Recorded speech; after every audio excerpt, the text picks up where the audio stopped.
All right. What an impressive win for this Utah Jazz team that is showing they are much more than we expected about 2 months ago. We thought this team would be good. They're showing it now. Let's talk about it. It's the Hoops Nerd Show.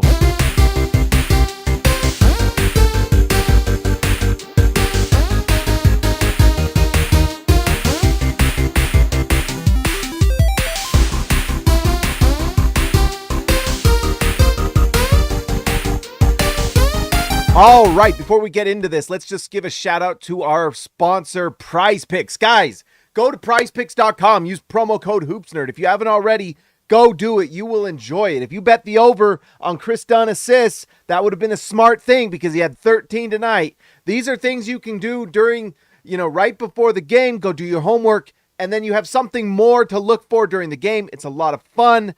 Go do it.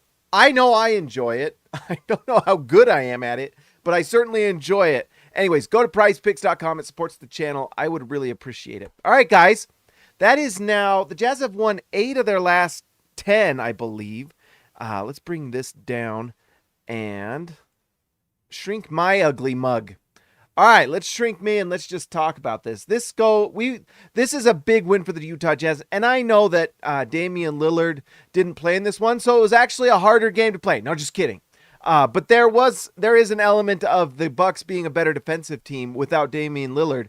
But it didn't really matter because this Utah Jazz team just came out, absolutely smoked the Bucks in the first quarter. I did not get to watch this one live with you guys. I had to watch the replay after the fact. By the way, Jazz Plus, can you get that replay up faster? And can you allow fast forwards in it? My goodness. Sometimes the replay's there and it's great. Sometimes it's not. You know what would be nice? Some consistency from the Jazz Plus app, okay? That would be nice, all right? Anyways, absolutely impressive. I come back. My boy plays junior jazz. I was at junior jazz. Anyways, I come back. I noticed the Jazz had like a 31-point lead at halftime. I like to watch it all the way through. There's no DVR option. So anyways, I had to wait. That's why we're later tonight. I apologize. But anyways, I kind of knew what I was going to watch because of what people had been saying, tweeting, and all these different things. And, a lot of people talked about the shooting, but one thing I was really impressed with this Jazz team was the defense in the first half and the first quarter too. It was impressive defense by this Utah Jazz team to keep this Bucks team in check in the first half. It was impressive. The shooting was awesome as well, but I think the defense has really been the thing that has been impressive to me with this Jazz team and their recent uptick in play. It's been fantastic, and they've done a great job. Bobby Portis, who likes to be big and tough and all these different things, went 4 for 11. So for all his talk and all his bluster and his technical foul he created after he got into it with Kelly Olynyk. By the way, can we talk about that really fast? And then we'll go into the regular show where we talk about every player. Bobby Portis is overrated. I mean, he goes 4 for 11, and honestly, that was such garbage what those refs did when Kelly Olynyk's just trying to guard Bobby Portis. They don't let him defend him. They call a foul on him 2 times in a row. NBA referees are garbage. They are garbage.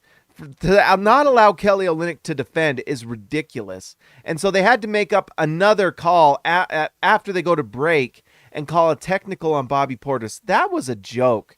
Like, what a joke of officiating by these NBA officials. Sometimes they are so bad at controlling a game. It's unbelievable. But anyways, for all his talk and all his chest pounding and all that stuff, Bobby Portis is just 4 for 11. And what did Kelly Olynyk do?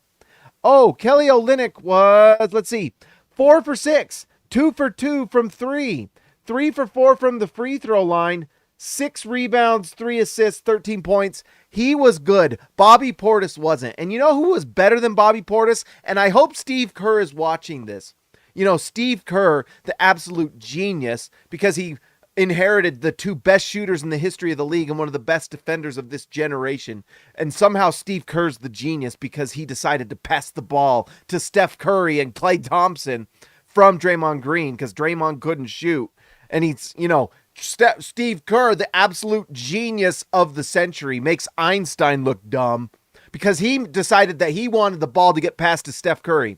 Yeah, now, some of us might be smart enough to realize that Steph Curry is the greatest shooter that ever stepped on this planet. But you know what? We got to give credit to Steve Kerr for telling everyone to pass that guy the ball. Makes him an absolute genius, absolute, mega mind of a man. I don't know if anyone of us could ever get to that level of intellect like Steve Kerr as he did when he decided that people should pass the ball to Steph Curry more. I know he's an absolute genius, but you know what the absolute genius of this planet could not figure out is that Walker Kessler is a vastly more impactful player than Bobby Portis. Bobby Portis playing with Team USA cost the Team USA an Olympic gold medal. And Steve Kerr, the absolute genius of the planet, who had more talent on Team USA than any other team out there, couldn't figure out that Walker Kessler was a better player than Bobby Portis. Considering that Team USA couldn't rebound the ball for garbage, Steve Kerr was, in all his brilliance, decided that fixing their rebounding problem in a league where rebounding and size matters the most, he went small. So I'm sorry, I don't know if I'm on that same level of Steve Kerr, absolute brilliance and intellect and smart dominance, but he couldn't figure out that Walker Kessler is a vastly more impactful player than Bobby Portis. I don't know, guys. I think Steve Kerr takes about 20 smart pills in the morning, but he probably needs to take 25 more. I don't know. Key himself, $2. What if Jazz go 3-1 on this road trip? Go to bed. I can't go to bed. I got to talk about this. We're consistent in what we do. It's what we do on this Hoops Nerd channel. If I can talk and if I can turn on this computer, I'm going to talk about the Jazz. But thank you, Key. I appreciate it. $2. Super, super generous of you, my friend. By the way, Just Buckets JB is back to the All-Stars. Everyone give a shout out to Just Buckets JB. Oh, by the way, I think I got to pop this chat out because, oh, no, it's working fine. Anyways, have we talked enough about Steve Kerr and how smart he is, how incredibly brilliant and smart, and just everyone else is dumb except for Steve Kerr? I don't know. Have we talked about that enough? Tonight, Walker Kessler was a +10, 3 for 4 from the field, 6 rebounds, 2 blocked shots, dominant inside, changed the game. I don't want to step on Steve Kerr's toes, but maybe he could have decided that rebounding was important in the Olympics when they were the worst rebounding team in that tournament, and Walker Kessler couldn't get on the floor. I don't know. It takes a smart guy to pass the ball. Have I gone enough on this tangent? There is not enough slander to throw at Steve Kerr. There is not enough on this planet. And by the way, Stockton smoked your booty. Your little crying, got punched in the face by Michael Jordan because you're annoying. Steve Kerr, you loser. You bum. You absolute moocher of Steph Curry and Klay Thompson. You bum. You bum. You're a bum, Steve Kerr. All right. Let's do the show. All right. I had to get that off my chest. I just did. By the way, I hope the sound is good. Is the sound okay? There was a little bit of rasp before. Simone Fontecchio gets in this one. He had to leave at some point and then came back. He was just 1 for 5 from 3. It's give or take with Simone. We talked about this last time. The big thing for Simone Fontecchio is consistency. Like Steve Kerr learned to consistently pass the ball to Steph Curry. It makes him a genius. If Simone Fontecchio can just consistently knock down those threes more effectively, it would be good. And the goal we gave on the Hoops Nerd channel, I don't know if Simone Fontecchio listens to the Hoops Nerd channel, but if you are, Simone, my one thing is 2 threes a game. I want Simone to make 2 threes a game. That's the goal. We did not hit it tonight. 1 for 5. That is the consistency goal. 2 a game. Come on, Simone. You can do it. 2 a game. You can make 2. 2 a game. That's what we're asking. If you take 8 and you make 2, it's fine, but you got to make 2. Lauri Markkanen did not shoot the ball that well from the field in this one, and yet he was impactful. +8 in this game. He scores 21 and 14. 14 rebounds. We talked about this before. I think Lauri Markkanen should be a 10 rebound a game guy because he is an elite level rebounder. And one of the reasons why the Jazz can kind of start John Collins and get away with it at center to get that offensive punch from the 3-point line is Markkanen is an elite rebounder at his position. One of the best, in fact, arguably the best at the small forward position. Markkanen is just an excellent rebounder. And that's why you can slide him over to the power forward and be fine. Because look at this. He puts up big-time rebounding numbers. And guess what? This is against Giannis, and this is against Brook Lopez. Those are some big guys. They have some size and muscle and will push you around. They're not afraid to get in your face and move you over. And so this type of rebounding in a game like this is impressive stuff. The Bucks are big. And for Markkanen to grab 14 rebounds, in fact, look at this. No one else was even close to double digits. And so it just shows how good of a rebounder he is and what an impact he is having on these games. And I think some of this, the 3-point percentage was good tonight, and he did knock down the free throws. It's nice to see. He's playing hard. Markkanen is upping his game. In fact, the shooting we'll talk about, someone who just doesn't watch games and just looks at box score may say, oh, what's wrong with Markkanen? Markkanen's playing impactful basketball the last 3 games. Like this 3-game road trip, Markkanen came out ready to win these games. I know the Boston game is kind of just a wash. I don't really know what happened. I mean, we do know what happened. The Jazz shot 6% from 3 at one point in that game.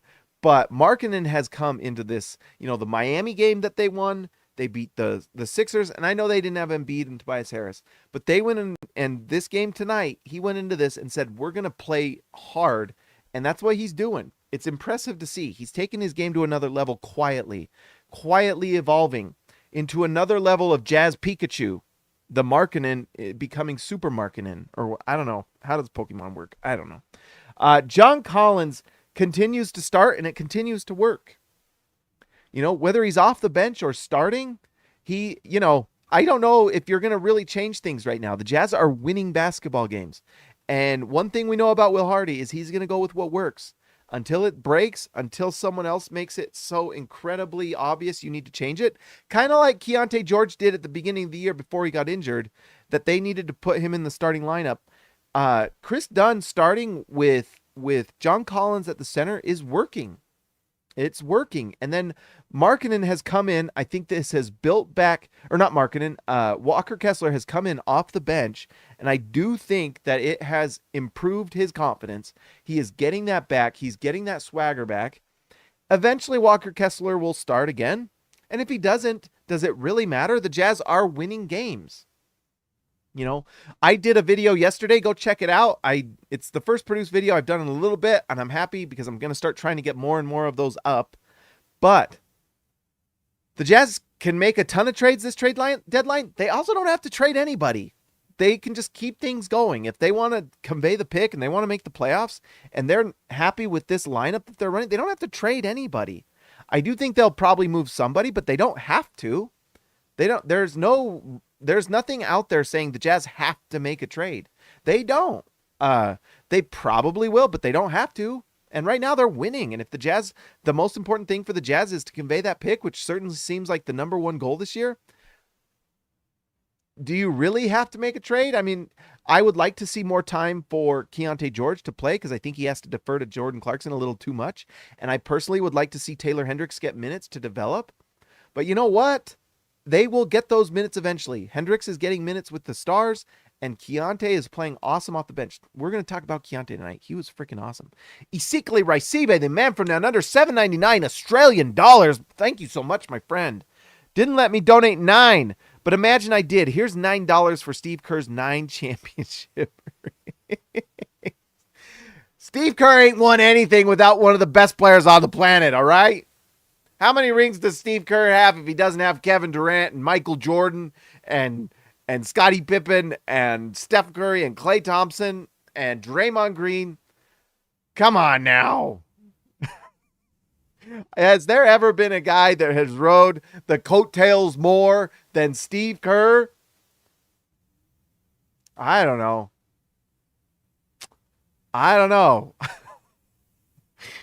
I just would like to say that I don't know if Steve Kerr has all those rings if he wasn't on the court with literal Michael Jordan. You know, that probably helped him a little bit. But thank you, Ezekiel. I appreciate it very much. Let's see. Who did we stop on? Oh, John Collins. Gotta rub my eye. Ah! I will never stop beating that drum. I will never stop beating that drum. All right. Well, Dirty Jazz Car Wash Channel, you're back, my man. Welcome back to Car Wash Channel. You left and you came back, Dirty Jazz. I'm glad you're here. Let's see. Chris Dunn. By the way, there was some stats tonight. Chris Dunn is the first player to shoot 100% from the field and have like 13 assists or more, or 10 plus assists or more while shooting 100% from the field since who? John Stockton. So pretty impressive night from Chris Dunn. He's playing really well. He scores just 5 points, but perfect from the field, and he is dishing the ball, playing good defense. Look at that, plus 11, best plus minus of the starting unit. So what he does is just all the winning plays you want. He moves the ball, plays hard. I love the leadership of Chris Dunn. That's basically all you got to say. I mean, I hope Chris Dunn is someone they don't trade at all.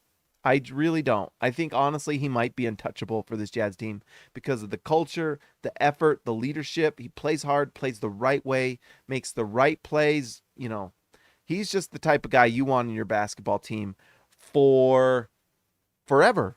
I mean, honestly. Okay, let's see here. Collin Sexton had a big time night tonight. He only plays 18 minutes, but man, he hit those. He was 3 for 6 from 3. He missed 3 in a row but he knocked down these 3 in a row, and that was really the thing that started that run for the Jazz in that first half. I mean, 3 in a row. It was like a 9-0 Collin Sexton run. It was impressive. He was sat down for a little bit because I think he started to make a little bit too many of, bad habit Collin Sexton. And he also got hit in the face. I think he may have just been taken out because of concussion protocols. So that may be, and that's something to watch actually. Like, is he going to be in concussion protocol? Probably not. I don't think the Jazz have said anything. But I guess that's something to monitor. He has been so good. And we talked a lot last show about Collin Sexton. So I don't know if we need to go into it too much. But he has just become such an impressive story for this Jazz team. Look at this. 19 points, 18 minutes. That's pretty good when you're scoring more points than minutes on the floor. It's pretty impressive stuff. All right, let's talk about the Jazz backup backcourt. Jordan Clarkson and Keyonte George have turned into quite the duo. Look at this, almost the exact same line there. Jordan Clarkson had a nice night tonight. He was knocking down the threes. And one thing that's nice is he's knocking down catch and shoot threes. He's being set up by whether it's Keyonte George, whether it's, Kelly Olynyk or whoever on that Jazz offense. He's knocking those down and he's taking good shots. His play, since he has gone to the bench, the Jazz showed a graphic. I mean, he's averaging like more assists, higher percentages, plus minus has gone like 10-point swing with his plus minus. He's playing in his position, basically.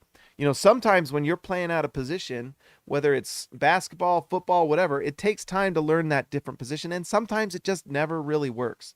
And we really found out that Jordan Clarkson as a playmaking point guard, it doesn't really work. He is a shooting guard that can set someone up here and there if he needs to. We've seen it. He got the triple-double. Sorry. But what he is good at is being a sixth man, getting buckets, and scoring in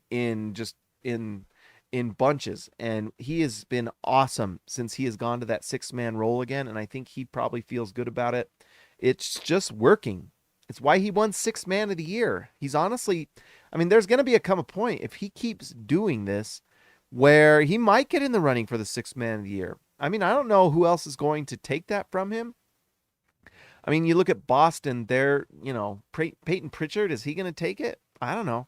The Jazz are winning a lot of games, and it's coming to a point now where why can't Jordan Clarkson win Sixth Man of the Year again? Why can't he? He's playing awesome. If the Jazz trade him, he probably doesn't. But if they don't, if the Jazz are like, you know what, we can always trade him this offseason. And that's the other thing with the trades, by the way. Side note, the Jazz don't have to make any moves this trade deadline. They don't have to. There is not something requiring them to make a trade. If other teams want to trade for the Jazz players, You call us. We ain't calling you.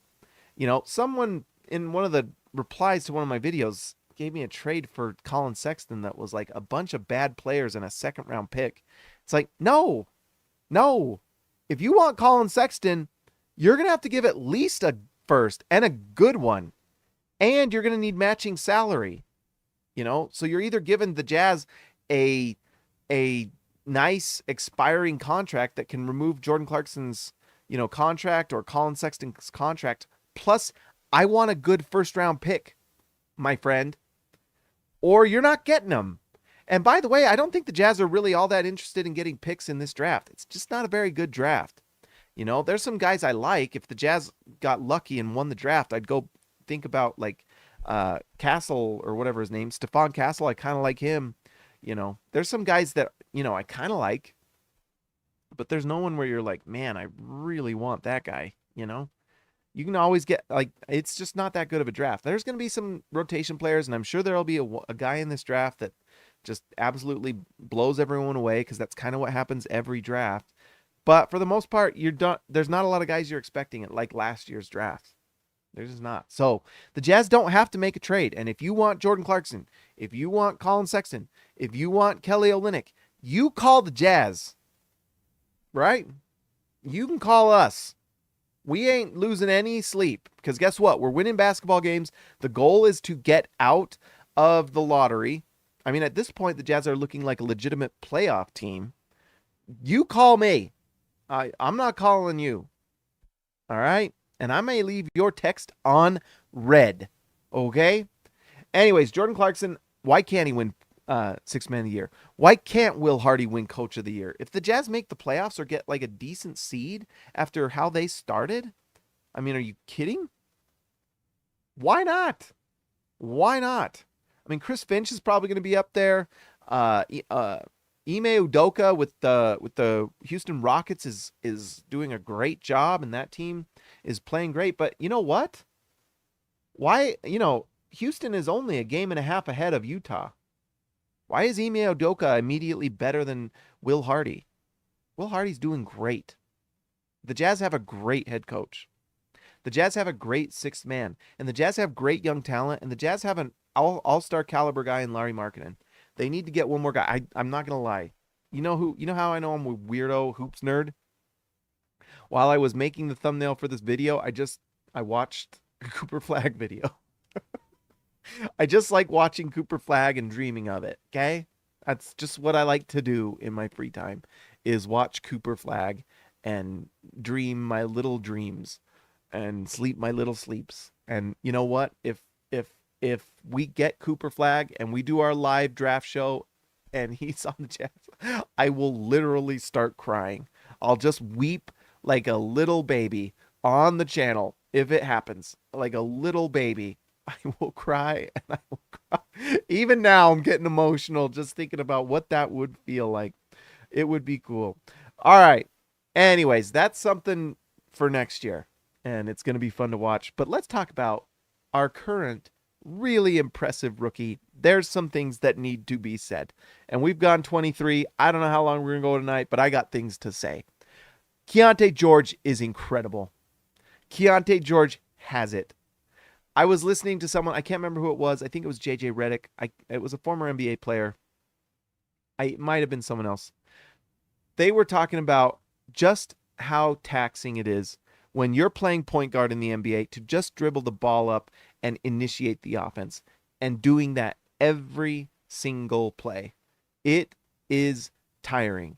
And when you have NBA athletes guarding you, and by the way, he has been playing a lot of starting minutes against a lot of starting guards, guys like Drew Holiday, Derek White, some of these guys that are just beasts, and he is having to work his way up the floor. It's exhausting. He has already played more, like, think about where Keyonte George has come from. He played with Baylor. He missed half the season with injury.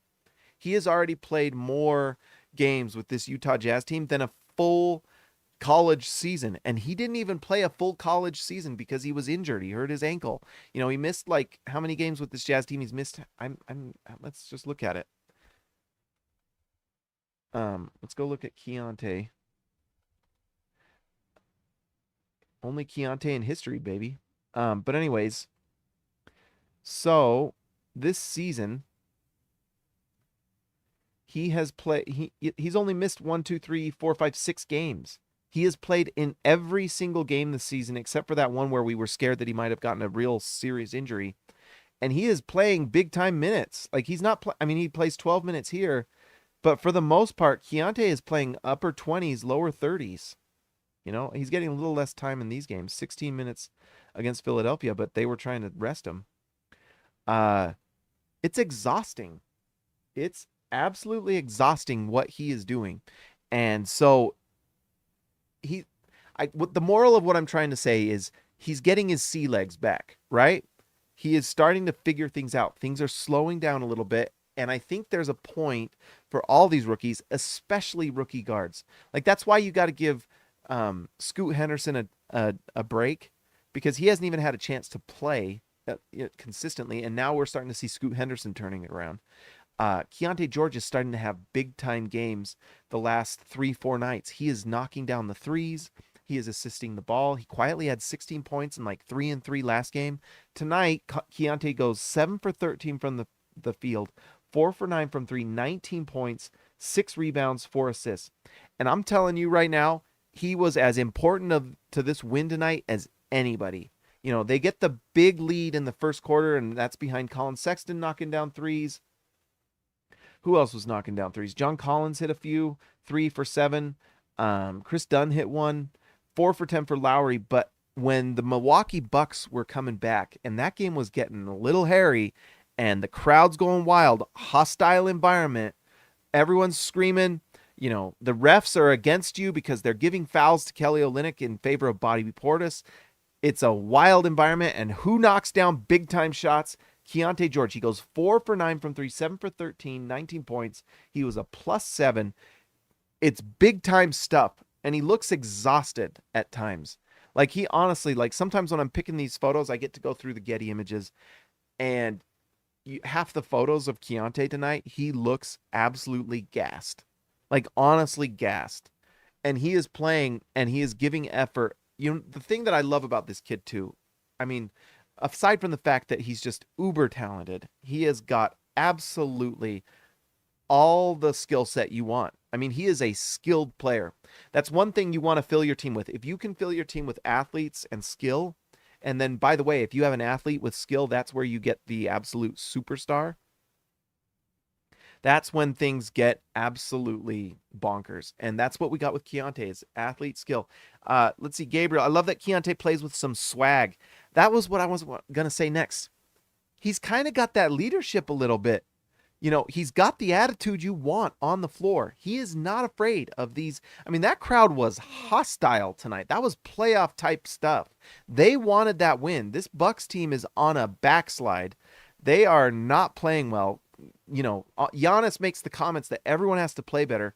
They wanted this win. And that second half, it got crazy. And for Keyonte, he has the swag, he has the confidence. Nothing rattles this kid. He was knocking down big-time shots. And the other thing is he's rooting on his other players, other teammates, just rooting them on. You know, he's got a great locker room attitude, swag, leadership. He's got everything you want. It's fantastic. He is absolutely the point guard of the future. You know, people were talking about Emmanuel Quickly. Get out of here. Why? You have Keyonte George, okay? And he has the swag, leadership, mentality you want. He's not there yet. He's got years to develop, but that's the thing that's crazy. He's a rookie. He is going to get better. The percentages are going to improve. He is going to learn the little nuances of the game. Little things like that one play. There was one play where he got held up and the ball was behind his back too far. He gets leaned back. Thurl made a comment about it. The little things like that, he's going to learn not to do. The turnovers are going to go down. The understanding of the offense, the nuances. He's going to learn the little nuances of every player. That's another thing that happens with these rookies. People don't realize is these guys just learn every player in the NBA because you play against them. You know, if you've never played against Giannis, the first time you play against Giannis, it's going to be eye-opening. But guess what? The second and third and fourth time you play Giannis, you're going to learn a few things. You're going to do a few things differently, you know? Same things goes with every guard. Like every time you're played against Drew Holiday or whoever, Devin Booker. Every time you play these guys, the first time is the worst. But guess what? Second, third, and fourth time, you're going to learn. You're going to get a refresher of that scouting report, and you're going to do a better job. And he's only going to get better. He is only going to get better. We have already seen his defensive improve. Recently, we are seeing the three-point shot improve because guess what? He's learning how to calm down and just shoot the ball. Sometimes it's learning how to just calm down.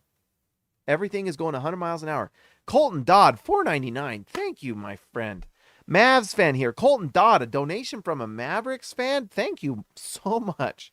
Mavs fan here. Been following you since 2021. What would you all want for Kelly Olynyk? Well, first off, would you give us Luka? Just kidding. I think you can get Kelly Olynyk for a first-round pick. If you give the Jazz a first-round pick, he's yours. I think the Jazz would love to. We have Luka at home. By the way, Colton, Luka at home. We have Luka Samanic. It's called Luka at home because everyone wants the Jazz to go trade for Luka Doncic. And just like all our parents said, when you wanted McDonald's, that my parents would say, we have food at home. That's why we have Luka at home. It's my favorite joke of the year. Anyways, what would it take for Kelly Olynyk? Kelly Olynyk's an expiring contract, but he's a really solid player. Moves the ball. He's a nice player to play off of. I mean, honestly, I didn't really think about the Mavericks and Kelly Olynyk, but makes a lot of sense because Olynyk shoots it well. He actually can play a little off the ball. He's kind of a perfect connector between Kyrie and Luka because Kyrie can kind of spot up if Luka's on the bench, having Kelly Olynyk on the floor with Kyrie actually makes a ton of sense because one thing the Jazz do, the Jazz have even run pick and rolls where Kelly Olynyk runs it with Walker Kessler, and it's worked. That's what's crazy. Olynyk is a very unique player. So I think if you guys gave the Jazz a first-round pick, one that the Jazz liked, and I guess matching salary of some sort that doesn't stay long-term for the Jazz, then you could probably have them. I don't know what players you would want to give. So, but anyways, hopefully that answers that. We need Luka for Kelly. That's what we want, Colton. Also, member for 1 month. Thank you, Dirty Jazz. I don't think the Mavericks are giving the Jazz Luka Doncic for Kelly Olynyk. Unless they somehow made Professor Xavier from the X-Men our GM, that, I think that would probably be a good idea for the Jazz can they just go get Professor Xavier and then you just change the minds of everyone you're talking to and then say, hey, we would like to give you Kelly Olynyk for Victor Wembanyama. And you know what? I'd also like Giannis. And, that Jokic guy's pretty good. We'll take him too. I don't know. I'm just kidding. All right, let's get back on track here. Keyonte George is awesome. He's figuring it out. It's fun to watch. And I do think the Jazz would like to get him more minutes. And I think it'll make them a better team. But Jordan Clarkson's playing pretty well right now. So like I said, the Jazz don't have to make any trades. So for example, the Mavericks, if they want Kelly Olynyk, you got to call the Jazz. Now, I do think the Jazz probably are a little more inclined to trade Kelly Olynyk just because he's an expiring. And I don't know if the Jazz really want to re-sign him next year for a long-term thing because I think Kelly Olynyk's got a lot of value and I think he's going to age pretty well. I mean, he's a guy that I could see playing for another 3-4 years at least. He's not even that old, honestly. Let's see. What is Kelly Olynyk? Early 30s? Let's just see. I'm curious. Olynyk is 32. I could see him playing till he's 35 or 36 pretty easily. Why not? His game is not completely based on athleticism, He moves pretty slow, but he's smart, and he passes the ball. He's like a 40% three-point shooter. What is his three-point shot right now? I mean, honestly, when he shoots those open threes, I honestly expect it to go in every time. Look at that. He's shooting 42% from three this season. And that's 1.8 attempts a game. The thing that's crazy is he's so unselfish. You're like, Kelly, shoot the ball because he has 4.5 assists per game. I mean, Kelly Olynyk is quietly having quite the season. And so, I think you probably have to pony up a nice first-round pick and maybe a player that's not terrible, I don't know. We'll see. Anyways, I guess that's our Kelly Olynyk segment. He was awesome tonight, and he just helps you win basketball games. Now, the only downside with Kelly Olynyk is defensively. He's just not a very good defender. He's not. I mean, he can rebound a little bit. You can see he tries. Against Portis, he tries and, forced him into a turnaround jumper that, of course, he made. But JC to triple-double, $2. Thank you, my man. KG to swaggy leader. That's right. He's the swaggy leader. There we go. We mentioned Walker Kessler at the beginning. He is, if stupid Steve Kerr would have played him, the Team USA probably wins gold. And I'm not even exaggerating. That was so ridiculous. But his impact on the game, he, scores 8 points, 6 rebounds, and he was a big-time player in this game. Just impacted the game in a big way. And by the way, kind of what we talked about with Keyonte. Do you remember the first time Walker Kessler played against Brook Lopez? He got smoked. Brook Lopez was laughing at him like it was bad news. Guess what? Things are different.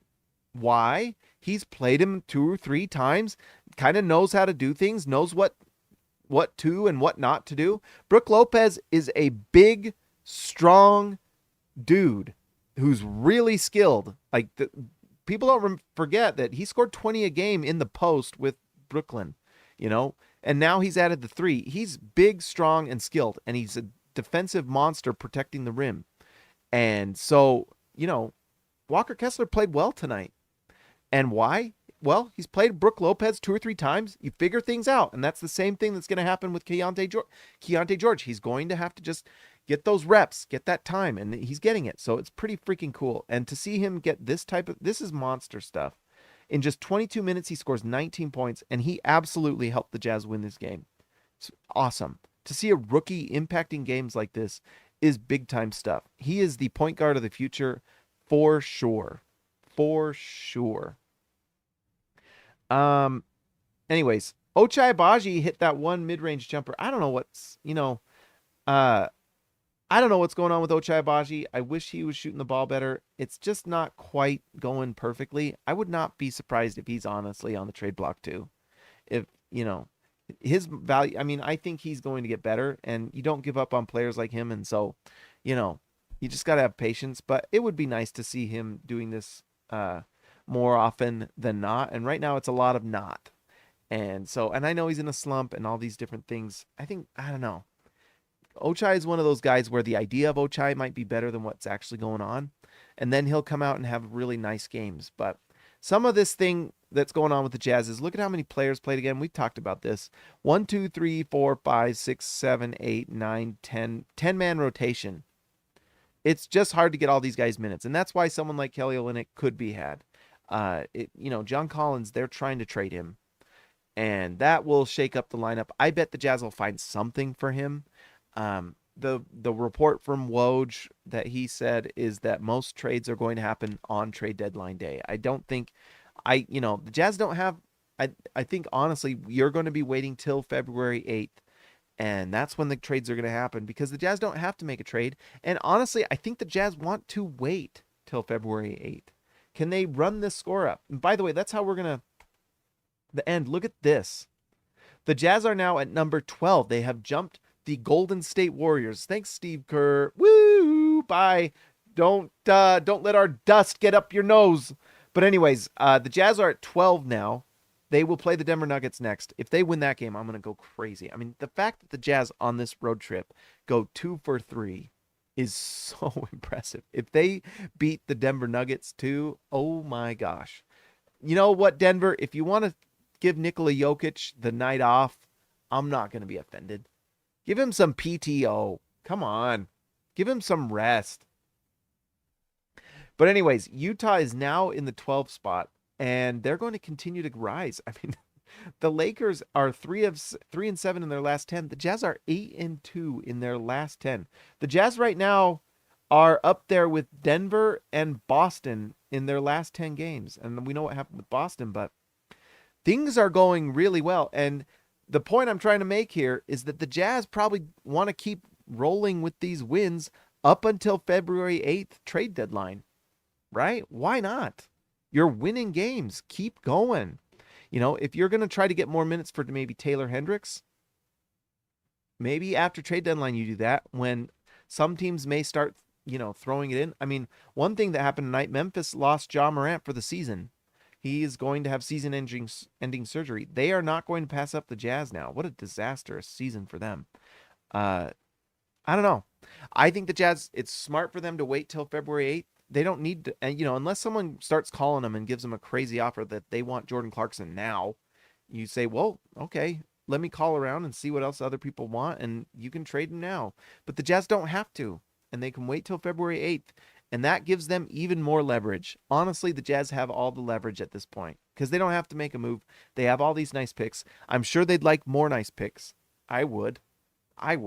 Especially a 2025 pick. Can the Jazz get a 2025 pick from somebody? Yes, please. An unprotected 2025 would be certainly nice. But anyways, I think they're going to wait because February 8th is a month away and it just forces other teams to struggle. Like, Golden State might want Kelly Olynyk. Who would help Golden State? Kelly Olynyk. Like a lot. He would help them a lot. But they're going to have to call the Jazz. You know who else could use Kelly Olynyk? The Los Angeles Lakers could sure use Kelly Olynyk. I was talking about it last year. I don't know why they didn't trade for him last year. He's shooting 42% from three. He passes the ball. He would take so much of that weight off of LeBron James, kind of like he does for the Jazz. I don't know. Danny Ainge is there to take your calls. All you got to do is call him. He's always there, ready to take your calls. All right, guys, I think that's it. But look at this. Number 12. The Jazz are creeping close. In fact, let's go look. NBA play. Let's just go to NBA.com and look at it. So let's look at the standings. Eastern Conference. Look at this. Is it at this point? It's just mean. At this point, it's mean. I don't care, though. The Atlanta Hawks are 14-21. How pathetic. The Jazz are so much better than the Hawks. It's not even funny. But look at this. The Jazz are just a half game out of the play-in. A half game. And I tell you what, these are all teams the Jazz can beat. So, pretty fun. This season is far from over. Far from over. We're not even halfway. What is the Jazz record? 18-20? We're not even halfway yet, baby. February 8th's coming, and you know what? It's going to be really interesting to see what the Jazz do because they can do whatever they want. There is no rush. The Jazz right now are playing with house money. That's what is making this season fun. It is house money right now. House money. They do not have to do anything. They are not... they don't have the championship or bust mandate like a team like the Suns do. And look what the Suns are doing. 5-5. They had a bad loss tonight. House money, Smith money. Absolutely. By the way, Ryan Smith's making some money because this Jazz team is not over the cap. They are making money and they are Ryan Smith's doing okay. And this plan is working out pretty well. And the Jazz are only going to gradually get better. Oh, I don't know what you guys can do to get Cooper Flag on this Jazz team. But if they do, oh my gosh, that guy, he is going to be awesome. He's going to be awesome. Anyone who says in the comments he's not going to be good, go watch that guy. That guy is like 6'10". I mean, he's just as big as Paolo Banchero. Probably a better shooter already. I mean, that shot is looking pretty good. And he is a passer. He is like a monster defensively. He is going to be like... One thing that's freaking cool about Cooper Flag is he is going to be the complete package at that 6'10". I mean, it's just... I'm sorry, I'm going to start salivating. He just brings it all. The size, the talent, the skill, the mentality, the defense. He's going to be like the Swiss Army knife guy that is going to probably take someone to a championship. Just like Wembanyama is going to take someone there. The San Antonio Spurs are probably, unless they just screw up the next 10 years, Cooper Flag is the type of guy that's going to take somebody to the Western or Eastern Conference Finals at least a couple times. He's going to be awesome. He really is. Okay, well, we don't do it because guess what? Our pick's going to OKC. Successful season so far for the Jazz. Completely successful. Look at this. The Jazz are almost 500. They're 18-20, just 2 games under 500. Who would have thought? 8-2 in their last 10. Pretty darn cool. All right, let's see. It's time to give a shout out to our All-Stars. But before I do that, if you're a Jazz fan and you haven't subscribed yet, what are you doing? What are you doing? It's a Utah Jazz channel. And you're not subscribed? Are you cereal? Are you for cereal? All right, let's do this. Welcome back, Dirty Jazz. And welcome back, Just Buckets JB. It's appreciated.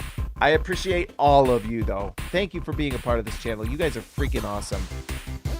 This late night Jazz extravaganza. All right, what am I even doing here? Oh, by the way, I did want to mention the Jazz have climbed to number 22 offense. Defensive rating now 23, baby. Yes, yes, yes. Don't worry, Dirty Jazz. I'm about to. All right, let's give a shout out to our All-Stars. Let's give a shout out to Dirty Jazz Car Wash Channel, Just Buckets JB, Baby Elliott Madsen, Dangerous Danger FC, Christian House Money to Haas, The Outlaw Jesse James Jelson, Jesse James, let's fix that, The Outlaw Jesse James Nelson, all the Josh you need, just Josh in your pod, Ryan Perry the legend, Ezekiel Raisibe the man from down under, yes, Jake C. Can, baby. See ya, Lex Later, Built Ford Tough, Alexander Tufts. Built Ford Tufts, Alexander Tufts. Jorge Arrizaga, mi amigo de abajo. Jordan the Goat, best rule. TGD, total game domination. Tyson Price, the price is right. It's always right with Tyson Price. Get it right. Austin R. Grant, the editor of all editors. The extraordinary, the absolute dominant of all dominance. Austin R. Grant, JC to triple-double, baby. Patrick Akubo connoisseur absolutely knows the taste of the greatest of all vineyards. And the OG Robert Hall of Fame. Absolutely dominant performance by all the All-Stars tonight. If you have not subscribed and you're a Jazz fan, then I just think that you might want to think about, well, subscribing. That's what I would say. Guys, I will talk to you next time. I'm out. That's the end. I gotta find the end button. Where's the end button? I gotta find it.